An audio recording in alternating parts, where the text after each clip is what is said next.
लेकिन जब से यूजीसी कानून आया है, एससी ओबीसी छात्र अलग हो गए हैं, जनरल छात्र अलग हो गए हैं। जब एक महीने में इतनी बड़ी इसकी भयानक स्थिति दिखाई दे रही है, तो अगर 10 साल के बाद इसका क्या स्थिति होगा?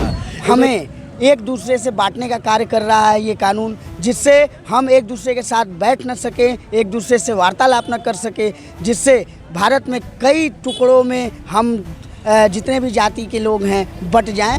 यूजीसी एक तरह से बस सोनों के लिए एक बहुत बड़ा अभिशाप बन चुका है, और ये एक क्या कहता है, एक आइटम बॉम्ब से कम नहीं है विश्वविद्यालय में गिरना। वो जाके कंप्लेन करेगा, उसकी पहचान गुप्त रहेगी, हो सकता है कि उसका मिसयूज भी करे, जिस प्रकार से एसटी एससी का मिसयूज हुआ।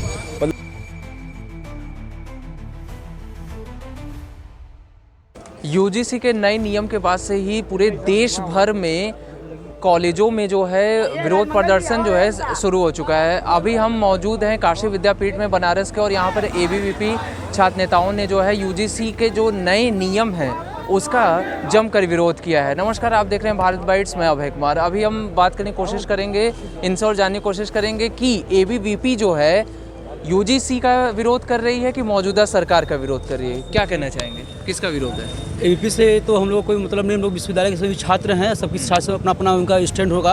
हम लोग विश्वविद्यालय में छात्र जो पढ़ते हैं सभी जाति वर्ग के छात्र पढ़ते हैं, छात्रावास में सभी वर्ग के छात्र रहते हैं। इतने साल से हम लोग विश्वविद्यालय में कभी जातिगत भेदभाव हम लोग को दिखाई नहीं दिया ना, क्योंकि हम लोग के साथ हर ग्रुप के छात्र रहते हैं। लेकिन जब से यूजीसी कानून आया है, एससी ओबीसी छात्र अलग हो गए हैं, जनरल छात्र अलग हो गए हैं। जब एक महीने में इतनी बड़ी इसकी भयानक स्थिति दिखाई दे रही है, तो अगर 10 साल के बाद इसका क्या स्थिति होगा? एक तो ये कानून आया है, कानून में कोई भी नियम जनरल वर्ग के छात्रों की लिस्ट में नहीं है। कोई भी व्यक्ति अगर चाहेगा हम लोग के खिलाफ तो मुकदमा करा देगा। 15 दिन में जांच कमेटी में भी हम लोगों के लोग नहीं हैं, तो क्या जांच कमेटी कौन जांच करता है, कौन मुकदमा दर्ज करा रहा है? इस तरह से फर्जीवाड़ा का बढ़ावा दिया जा रहा है। इससे जो छात्र छात्राएं भविष्य में पढ़ने के लिए विश्वविद्यालय परिसरों में आएंगे, उनका भविष्य कहीं ना कहीं खतरे में रहेगा, उनका सपना टूट जाएगा। इसलिए हम लोग इसका विरोध कर रहे हैं। शिक्षा के मंदिर में इस तरीके से जातिवाद को बढ़ावा देना, क्या लगता है ये कानून जो है जातिवाद को और बढ़ावा देगा?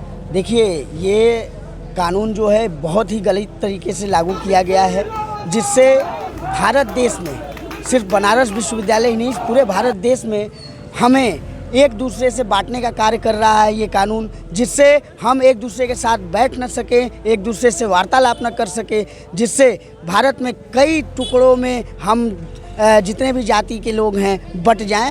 और इसके लिए हम लोग पूर्ण रूप से यूजीसी के खिलाफ विरोध कर रहे हैं। अगर ज़रूरत पड़ी तो हम लोग उसके लिए आत्मदाह तक करने के लिए तैयार हैं और रोड पर आने तक के लिए तैयार हैं।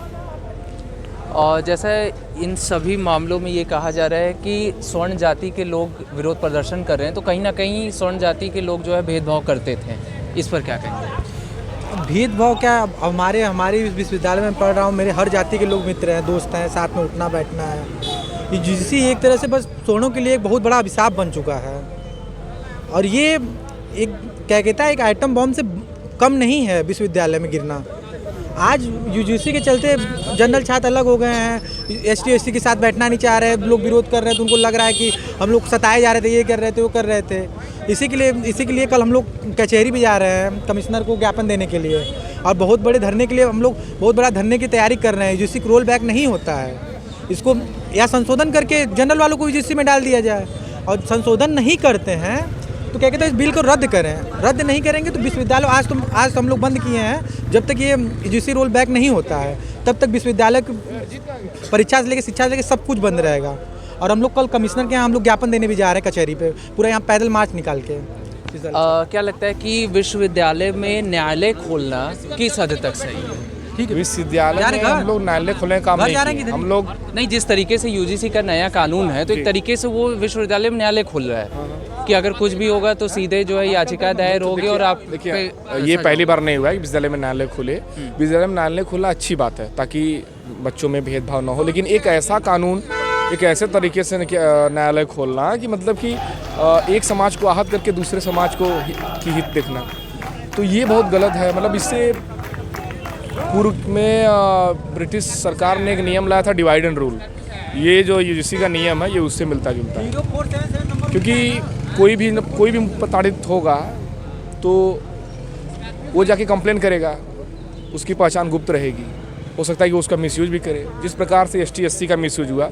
बदलापुर के विनय तिवारी जी 20 साल से एसटी एससी का भुगतान किए उन्होंने, उनकी उम्र 20 साल, उनकी जवानी पूरी ख़त्म हो गई, वो अपने जीवन में कुछ कर नहीं पाए। उनका परिवार के 4 सदस्य की मृत्यु हो गई सिर्फ इसी शोक से, इसी दुख से उभर नहीं पाए। उनकी ज़मीन की नीलामी हो गई। तो ऐसा यूजीसी का इसका कोई गलत इस्तेमाल भी कर सकता है। धर्मेंद्र प्रधान जी ने कल इंटरव्यू दिया तो उन्होंने बोला कि नहीं, कोई मिसयूज़ नहीं करेगा। ये वो कैसे कह सकते हैं?